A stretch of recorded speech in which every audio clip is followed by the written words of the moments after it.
விஜய் அவர்கள் பிப்ரவரி இறுதி வரைக்கும் அந்த சனிக்கிழமை தோறும் போய் சந்திக்கிறதுக்கான பயணங்கள் வச்சிருக்காரு. அடுத்து எலெக்ஷன் வந்துடும் போது அது ஒன்றும் இல்லை. என் தம்பியை வாழ்த்துறேன். அவர் பயணங்களுக்கு மழை இடையூறு இல்லாமல் அவருக்கு உதவணும், சந்திக்கட்டும். அதில் ஒன்றும் இல்லை. அது அவர் விருப்பம், அவர் கட்சி, அவர் எப்படி கையாளணும்னு நினைக்கிறாரோ அது. இதெல்லாம் ஒன்று. அது அவர் தானே அதை முடிவு செஞ்சுக்கணும். அது ஒன்றும் பேச முடியாது. வேற ஏதாவது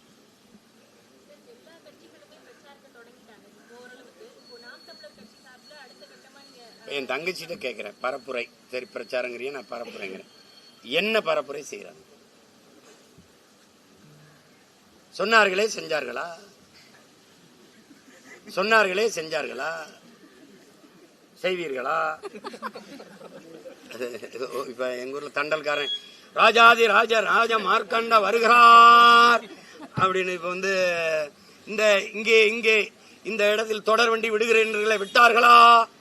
அங்கே வந்து அதை செய்தனர்களை செஞ்சார்களா? கோர்ட்ல தங்கச்சி இது பரப்புரைன்னு நினைக்கிறீங்களா? இதெல்லாம் ஒரு பரப்புரைன்னு நினைக்கிறீங்க? மக்களின் வலியை மனதிலிருந்து ஒருத்தர் மொழியில் எடுத்து பேச முடியல அப்படின்னா என்ன? ஒரு வீட்டு பாடம்னு ஒன்றும் இல்லையா? ஐயா ஸ்டாலின் எவ்வளவு காலமாக அரசியல் இருக்காங்க. துணை முதல்வராக இருந்திருக்காங்க, முதல்வராகிட்டாங்க. நிறைய பேர் அவருக்கு தரவுகள் எடுத்து கொடுக்க ஆள் இருக்கு, கூட உதவியாளர். ஐயா எடப்பாடி பழனிசாமி ஒன்றிய செயலாளர் இருந்து, மாவட்ட செயலாளர் இருந்து, பொதுப்பணித்துறை அமைச்சராக இருந்து, முதல்வராக வந்து இன்னைக்கு எதிர்கட்சி தலைவர் இருக்காங்க. கூடவே ஆள் இருக்கு.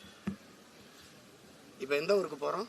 கரூருக்கா? கரூரில் என்ன பிரச்சனை இருக்குது, என்னென்ன தொகுதியில் என்னென்ன பிரச்சனை கொடுங்க. அந்த தரவுகளை ஒரு 4 நிமிஷம் 5 நிமிஷம் தான் பேசுறீங்க. அதை நினைவில் வச்சு பேச முடியலன்னா உங்களுக்கும் மக்களுக்கும் எவ்வளோ தூரம் இருக்குது. இப்போ இவ்வளோ காலம் அதிகாரத்தில் இருக்கும்போது எந்தெந்த இடத்துல என்னென்ன இடத்துல மக்களுக்கு என்னென்ன பிரச்சனை இருக்கும் கூட தெரியாமல் நீங்கள் எங்களை ஆட்சி செஞ்சுக்கிட்டு இருந்திருக்கீங்க. என்னதங்க செய்யுது? பரிச்சயவாத மனத்தில் வச்சு எழுதணும். பார்த்து தான் எழுதுவேன் அடம் பிடிச்சிட்டு இருந்தா ரொம்ப கஷ்டம். அவ்வளவு மக்கு மாணவர்களுக்கு இங்கே மதிப்பெண் கிடையாது. பார்த்து படிக்கும் போதே அது மண்ணரிப்பா மீனரிப்பா, அது நீடாமங்கலமா பீடாமங்கலமா, ரொம்ப கஷ்டம். நான் உண்மையிலே வெக்கப்படுறேன். ஒன்று என் முன்னோர்கள் காலத்தில் பிறந்து செத்துருக்கணும், இல்லைன்னா காக்க குருவி நாய் நிறையா வந்தாலும் 4 வீட்டில் நக்கியாவது செத்து இருந்திருக்கலாம். மானங்கட்ட இந்த இனக்கூட்டத்தில் பிறந்ததுக்கு வெக்கப்படும். அதில் இந்த பாருங்க, இவங்க எல்லாம் பார்த்த வேலை தான். எதுக்கு இந்த இனத்துக்கு ஒரு விடுதலை, ஒரு நாடு? எப்படியா பிச்சு எடுத்து சேர்த்துருப்போங்கடான்னு போயிருந்துருக்கலாம். ஊசி பேத்தி ரணகலமாய் கைப்புள்ள கதையா நாங்கள் அடி வாங்கி தருவோம். வாங்கிட்டு இருக்கோம். வேற என்னடா? வேற ஏதாவது கேள்வி?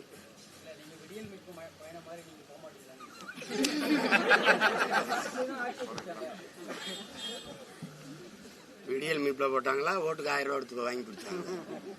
ஏன் எனக்கு என்ன? எப்ப அவங்களுக்கு வேலை இல்லை, நிறைய நேரம் இருக்கு. எனக்கு நேரம் இல்லை, நிறைய வேலை இருக்கு. கொஞ்சோண்டு மூளை, நிறைய வேலை. புரியுதா உனக்கு? என்னை விட்டு நான் ஊரை சுத்தி பார்க்கவில்லை, ஊரை மாத்தி விட்டணும்னு நினைக்கிறேன், ஊரை மாத்தணும்னு நினைக்கிறேன். ஆட்சி மாற்றத்திற்கு வரல, நான் ஆட்சி முறையை மாற்றத்துக்கு வந்திருக்கேன். புரியுதா?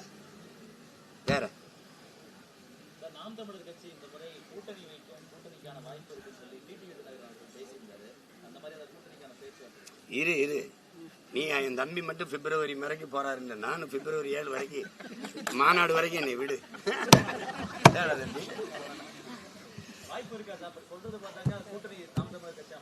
நீ சொல்லு, வைக்கவா வேணாவா?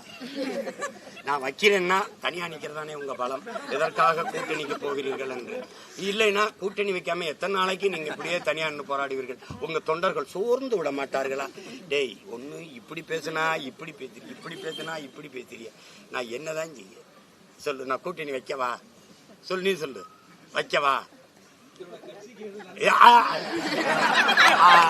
ஆனர், உங்களுக்கு தெரியாத ஒரு ஆனர், நீங்க ஏதோ அதுல பார்த்து அத சரியோ அதை பண்ணி விடுங்க. அதான் சாலி வரும். அதானே? சரி, நன்றி, வணக்கம்.